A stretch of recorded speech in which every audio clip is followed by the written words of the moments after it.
Ja, så vil jeg fremhæve min soldatertid. Der oplevede jeg noget, som kun en af millioner oplever. Og jeg var besættelsessoldat i Tyskland. Jeg vidste ikke, at jeg skulle til Tyskland. Man meddelte mig, da jeg var soldat i Aarhus, at jeg måtte tage hjem til mine forældre og sige, nu ville det være lang tid, før de så mig.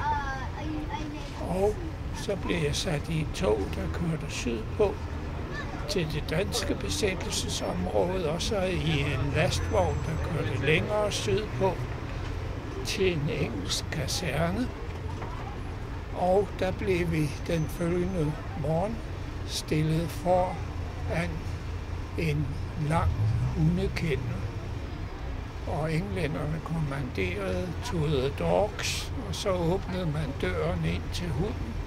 Så var der to muligheder. Enten trådte man et skridt tilbage, og så skulle man på hospitalet for hundebid, eller også trådte man frem og tog krædet i nakken. Det er mig, der bestemmer. Og vi var pionerer på det område, så man var ikke forberedt på at tage imod os. Og det vil sige, at vi havde hundene på vores værelser, og vi var så kloge, at vi bandt dem til den seng, der var nærmest døren. Og da man så kom for at inspicere os, så kom hunden. Og efter en uges forløb havde man lært, at vi måtte ikke røre os. Og efter kort tids forløb havde vi 4 timers vagt hver 4. nat.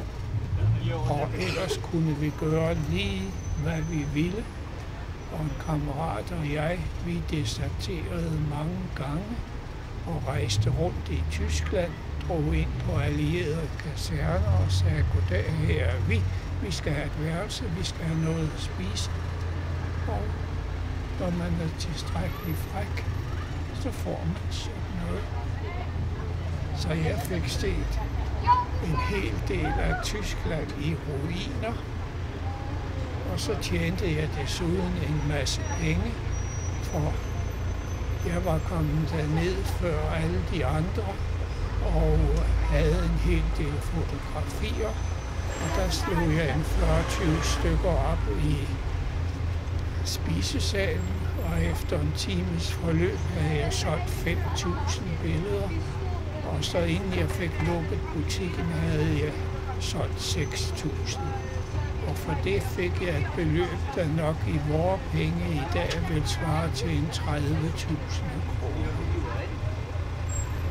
Så det var en god tilværelse, jeg havde dernede.